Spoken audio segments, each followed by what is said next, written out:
from Georgia. Thank you both very much for joining me. Mr. Kingston, I'm going to start with you. How far is your party prepared to take this? Are you going to risk putting the country into default next week if you don't get what you want? Well, I don't think so. I mean, we are the only party, the only team out here who has passed a proposal. Cut, cap, and balance is the only thing that's passed both bodies. I might also point out we are the only party that's passed a budget, period. The president's own budget failed 97-0 in the U.S. Senate. So if you're looking for adult leadership, you have to look at John Boehner and not the Senate either, because we are the House. That we are the party in the House that has been passing legislation and looking at alternatives.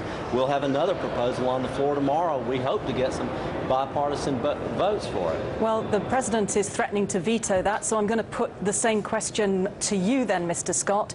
Other countries, especially in Europe, are biting the bullet. They're making huge cuts, deeply unpopular cuts to solve their budget problems. Why can't your party go that far too and do the same thing to avert a crisis? Well, the averting the crisis, there is no crisis other than the artificial crisis that's been manufactured on this debt ceiling.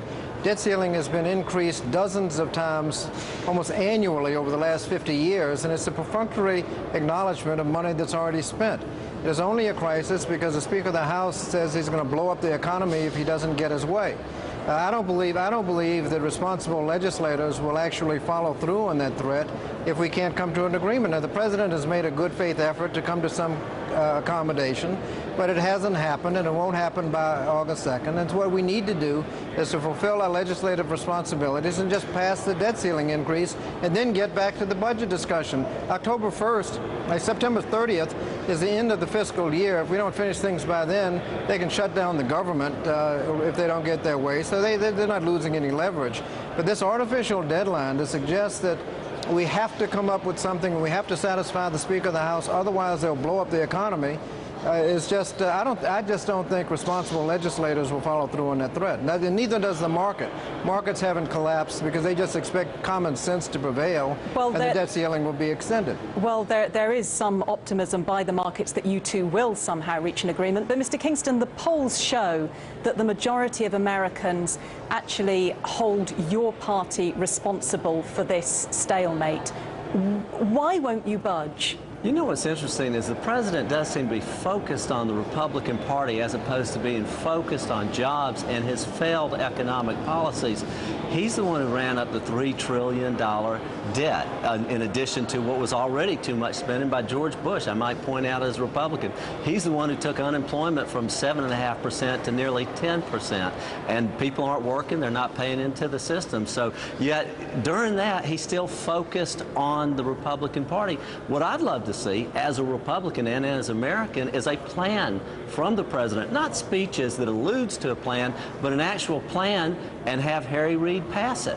They can attach it to a House bill. It doesn't have to originate in the House, but we haven't seen the Senate pass a bill yet. Again, the Republican Party has passed the only compromise that's out there. It's cut, cap, and balance. The Senate has tabled it. They wouldn't even vote on it. Well, that's irresponsibility. Well, there are plenty of plans on the table, and some of them are strikingly similar. But, Mr. Scott, what do you think the rest of the world is making of this? I mean, you've got the head of the IMF saying that this isn't just about the U.S. economy, it's about the global economy.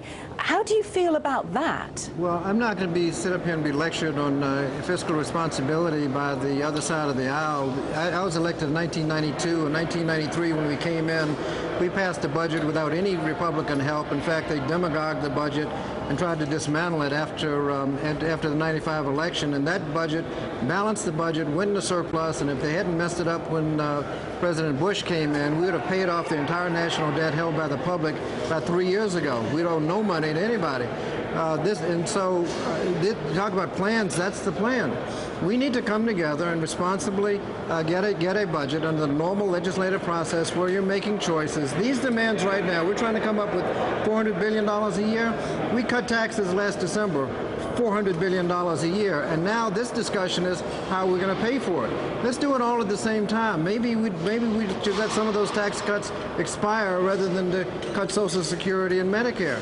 That's the way you have a logical legislative process. But the crisis, the so-called crisis, is just totally manufactured. Both of you, thank you very much. But I am going to have to let you get back to work now because our time is out. But thank you very much for joining us. Thank you. Now to Norway, where the lawyer